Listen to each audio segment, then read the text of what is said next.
有的朋友呢，他不知道空气开关这个位置是干嘛的。今天呢，我们就来说一下空气开关的2个小的知识点啊。看一下这边呢有一个啊，右边呢也有一个啊，它是贴上的啊。我们用这个指甲盖呢，就可以把它抠开。看一下抠开以后呢，可以看到里面的东西啊。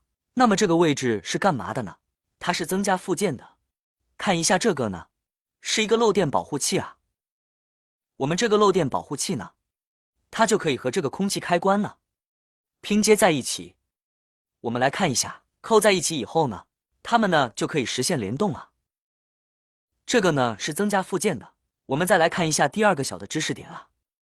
看一下这个位置啊，它有一个小孔。那么这个小孔有什么作用啊？看一下这个小孔两边都有啊，中间呢还有凹槽。这个地方呢是非常实用的。当我们维修的时候呢，我们可以找一个铁丝，我们顺着这个小孔给它穿进去。看一下穿上铁丝以后呢，别人呢就不能合闸送电啊，这样呢可以保护我们的人身安全。而且呢，别人看到这个上面有一个铁丝，就知道有人在维修这个电路。